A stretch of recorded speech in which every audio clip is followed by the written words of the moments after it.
Hello, guys. Good day. This is Anne of Reinforce Big Love. Today, we are going to talk about self care, nurturing your inner self. So, in our fast paced world and even stressful kind of life at times, or sometimes, in some people, it could be every day. Taking time for self care is essential to prevent burnout, enhance productivity, and improve quality of life. Now, understanding self care and implementing the different types of self care, we can able to foster a healthier and more fulfilling lifestyle. Speaking about self-care, these are the practices and activities in which an individual, you and me, get involved in order to maintain and improve health and well-being. So this so-called self-care involves a taking a proactive steps to take care of ourselves. We have to be intentional in this. Now, we have six types of self care. The first one is physical self care.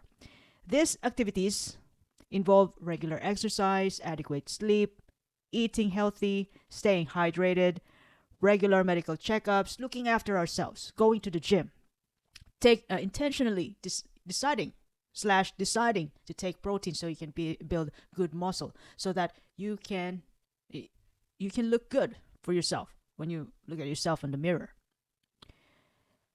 So not only going to the gym, you could also have a good walk at the seaside, going for a walk, eating a balanced meal, getting an 8 hours of sleep, and even at times when you feel something unusual in your body, and then you just immediately get it checked to the doctor. That's also another way of showing yourself that you are concerned and you love yourself.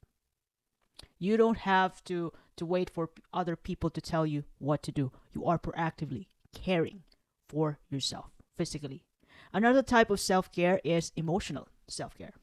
So this involves recognizing and expressing emotions in a healthy manner. Not 100% because at times, we learn lessons. Sometimes we could be rude, sometimes we could be nice, but most importantly, we learn the lessons along the way. And part of this emotional self care is setting boundaries, engaging in hobbies, and talking to therapists or people whom you can trust, people who wants the best for you, who wants to see you getting better each time. Speaking about setting boundaries, so this involves, you know, keeping your standards. If you're not comfortable hanging out with those people, they could be your relatives or your friends or your workmates, then don't hang out with them because it's just gonna drain your energy and you feel that. You simply don't hang out with them. If you don't like to engage in small talks to these people or in times of the day because you're busy, then that put a boundary on it. Do not engage in small talk because you want to get things done, the important things, the important and urgent things. Get it done. Finish before your shift ends.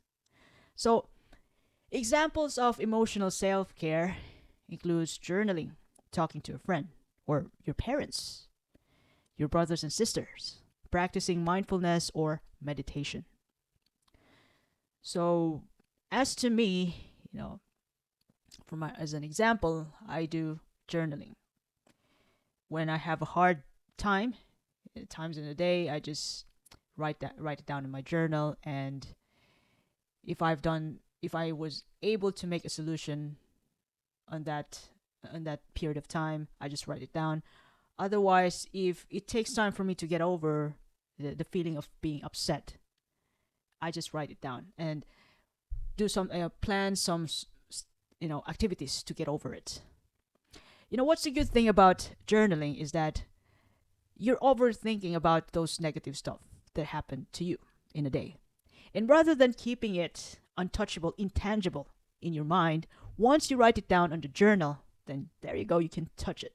And you can plan some implementations on how to solve it. And once you've let it plan, make sure to execute your plan. So that is the essence of journaling. Make your problems tangible so you can do something about it. You can touch it. It's on the paper. Your ideas going round and round for the entire day. Put it on the paper, plan something and then execute your plans. In terms of mindfulness, meditation could also be good. Concentrating on your thoughts. It's like disciplining, self-discipline, disciplining your thoughts. Like you're thinking about certain problems over and over again. You're just seeing your thoughts. You're just observing them, and then to the point that you'll be able to know the root of the problem. And knowing the root of the problem is one of the easiest way to really resolve the problem. Not necessarily that the problem could be the other person. Sometimes it could be us. It could be you. It could be me. When something terrible happened to me, not necessarily that it's 100% the fault of the other party. Sometimes I could be, I could contribute to that. Because in some point when we react, sometimes we fail to think about better solutions, and we end up into misunderstanding. That is why when you think about your problems and you own your mistakes, you feel accountable for it, then in that way you can make it up to the other party and then solve the problem, rather than resent the other party and run away from your problems, blame the other party. It isn't helpful at all, because the problem still stays there. It's pending. Now, another type of self-care is mental self-care. This involves engaging in activities that stimulate the mind, reducing stress, and practicing mindfulness, meditation. Like, for example, reading books, solving puzzles, practicing stress management techniques. Well, to some people, as I've observed, I work in the hospital, they read, and some of those people, which is funny, and I do admire it. Those elderly clients who are trying to still solving puzzles, even playing Sudoku. They have their own mini book of Sudoku. Gosh, I don't even know how to play that, and I feel like I don't know anything about Sudoku, which is fair enough because I'm not interested about it. But when I read the questions, what has to be done with Sudoku, I feel like I'm giving up. Just seeing problem number one. I want to go away from it because it's not my kind of thing. I'm not interested about it. But I admire those people who keep their brain working. In terms of reading books, whichever you prefer, you could read on those fiction books. Well, for me, I read self-help books, business books, money books, properties. Not necessarily that I have to read the entire book in one setting. Sometimes I just read 5 pages, 10 pages. When I'm too tired, I just read one topic from a chapter, and then that's it. It could be 1 page. Just simply showing up to myself that here you go, I read today, because I said to myself that I'm going to read every day. So I'm going to read. It's just I'm tired, but I'm still showing up. I'm reading, even if it's just one topic, 1 page, and I learn something from it. And that makes me feel good every day by merely just doing what I told myself I'm going to do. Not 100% that I've totally did it every day, but by merely showing up and committed to myself that I'm going to do it, it makes me feel good. I don't have to blame other people for those because I didn't completed my task for myself. No, I just simply show up, and that is my way. You could have a different way too, different standards, but I want to keep the consistency. And consistency is not necessarily 100% because we're just human. We're not robots. We just simply show up. Not 100%, but maybe today could be 15%, next day 50%, and then there you go, third day, because you have loads of energy, 100%. You did the task that you said you're going to do. Now, another type of self-care, which is number 4, social self-care. This is one of my favorites. Maintaining healthy relationships, spending time with loved ones, engaging in social activities like calling a friend, participating in a club, attending social gatherings with people you can be comfortable with, or meeting new people. You don't have to stay at home all day to protect yourself from triggers. You need to go out and learn. Just like, yes, consistency. Not necessarily that you're going to be 100%. Sometimes you are the lesson for the other people, other party. Sometimes you get the lesson. You learn the lesson. So you are the lesson sometimes, sometimes you'll get the lesson out from what happened. Now, another type of self care, spiritual self care, engaging in practices that nurture your spirit and provide a sense of purpose. Sense of purpose, yes, absolutely, that is important. It's like these are activities which involve meditation, prayer, spending time in nature, participating in religious activities if you are interested about it. So, some people, including I, myself, when I feel like I'm too serious here at home, I just simply go out on the beach side and have a walk. Or I call my friends to walk with me there and we can talk anything, whatever. Meditation. You can even spend time alone when you have problems. And then nature, just make sure that you're safe. You're not thinking about anything negative.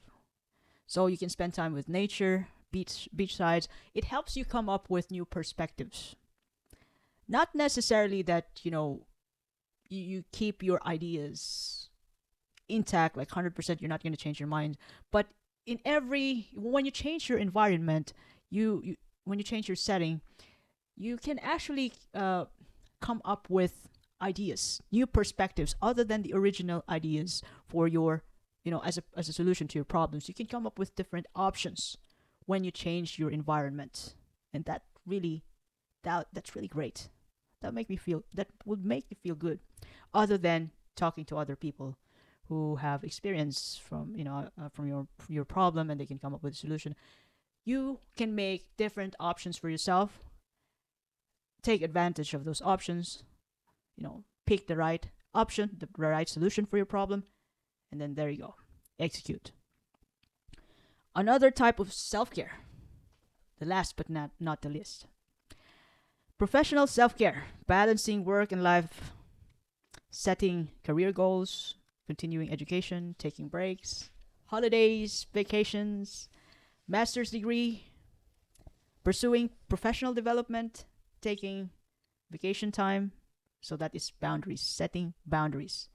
You can even set boundaries with work hours. Sometimes you need to focus on those important and urgent things in a period of time within your shift that you don't want to get distracted by your staff, by other colleagues, because you need to get some things done so that you can be 100% yourself, intact at the end of the day, that you don't have to think about anything pending. Focus. Now, why is self-care important? It is crucial because it helps you prevent burnout. Especially when you practice those activities which reduce stress and prevent burnout, like meditation or spending time with nature, talking to a friend, anything that will help you avoid burnout. It could be different for different individuals. Self-care is important because it improves your physical health, and it even boosts your confidence. It will surely make you feel good. So especially when you're regularly going to the gym, you're eating healthy, proper nutrition, keep your body healthy, and you have no health issues, and whatever, even a small issues out from your body, you tackle it. You don't let any opportunity slip away in terms of taking good care of yourself, of your own body. And self-care is important because it enhances your mental health. It reduces your anxiety, improve your mood, and promote mental clarity. Clarity, yeah, that's right. You can think clearer. And when you think when your thinking is like kind of blurry, you know what to do. You might want to take some time, some space, or you might can ask people who are smarter than you to come up with different solutions. You can come up with different ideas, different options in order to solve the problem that you're facing. You can even go to a therapist if necessary. And self-care is important because it boosts your self-esteem. You know, the way when you value yourself so much, when you love yourself so much, it increases your perception of self-worth about yourself. You love yourself first. You prioritize yourself first. And because of that, since you know your standards, you you exactly teach the people teach other people how to treat you. And you cannot tolerate below your standards. And you can teach yourself how to negotiate to other people in order to get along with them. You take control of yourself, and you will you consider yourself as priceless. You don't settle for anything less. That is why when you love yourself, it'll be easier for you to get away from those toxic and ambivalent people. And once you love yourself, when you take care of yourself, it increases your productivity. Since you are well rested, less stress, you can be more productive. More things get done on your way, especially those important things. And you can able to make time for your health, for building your own empire, for your own wealth management, and most importantly, your relationships. You can make memories with your loved ones. You can always make time for them without regrets because you plan it out. That is your choice. Now, lastly, when you take good care of yourself, when you have a good amount of self-care, you can foster better relationships. Taking care of yourself can improve your interactions with others. You know how to respect them, love them, and care for them. You want them to get better as much as you want it for yourself. So, how you take care of yourself, your relationship with yourself reflects your relationship to other people. So, you don't take things for granted. Now, there are 8 tips how to develop a self-care plan. The first one is you have to assess your needs. Identify areas of your life that need more attention. Consider physical, emotional, mental, social, spiritual, and professional aspects. It could be physical. When you feel like you are already overweight or underweight, you do something about it. And as I've said earlier, when you feel something unusual in your body, have it checked immediately. Or in terms of your professional aspects, you can ask your boss for a raise, but you have to plan it out carefully. Or you can take some courses for continuing education so that you can get promoted. So it's up to you which areas of your life that you want to improve. Another thing is number 2, set goals. Define what you want to achieve with your self-care practices and make sure your goals are realistic and achievable. So, other than short-term goals, those short-term goals are meant to direct yourself towards your long-term goals. It could be your 3-year goal, 5-year goal, so that you can do something about it every day, which makes you feel good and better person. Doing something for yourself every day is brilliant.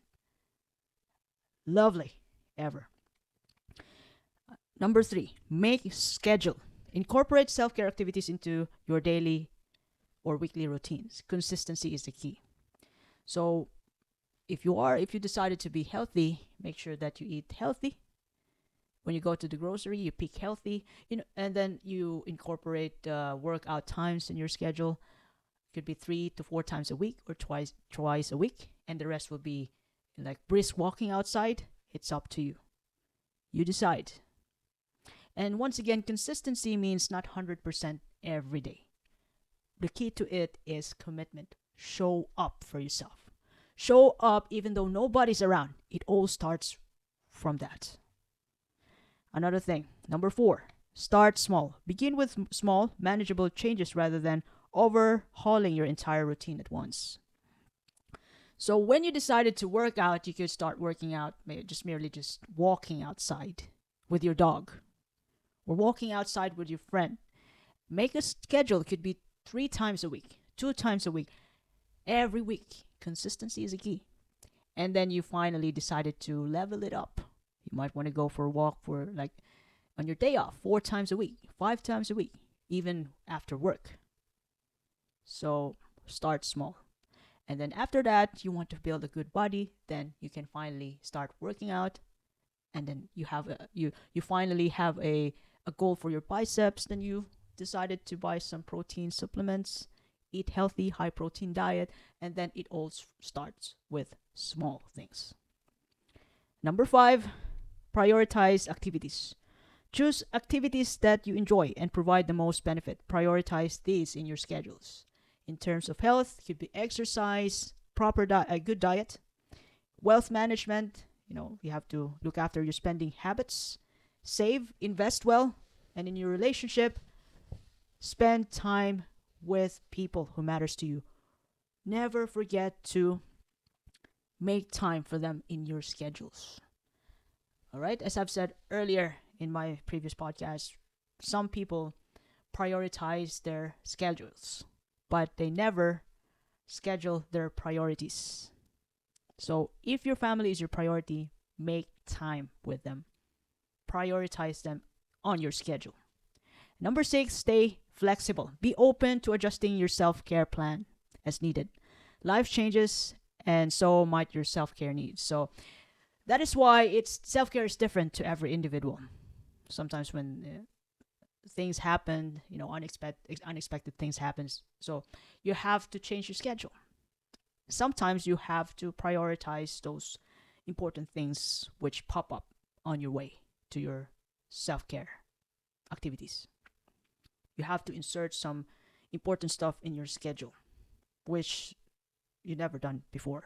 And in that way, you're going to grow. You're going to get better in managing yourself.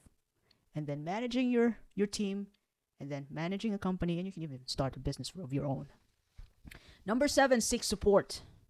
Don't hesitate to ask help from friends, family, professionals. So if you're into building a good muscle, you can hire a professional trainer or a friend who's already been working out for months or years. Support system can play a crucial role in maintaining self-care. And lastly, evaluate regularly by journal or by simply just, you can, like weight loss, you can buy your own weighing scale. So that reflects your entire diet as well as your effort in working out. So you could even ask your significant others, your mom, your dad, your spouse, how are you in your, if you have anger issues, how are you in your anger management, interventions? Seek feedback. And then you evaluate yourself, and then you come up with a new intervention, newly improved intervention to improve yourself. Periodically review your self-care plan to see what's working and what isn't, and make adjustments. And that's how you grow. And always listen to your body. Pay attention to signs of fatigue, stress, or burnout. Learn to say no.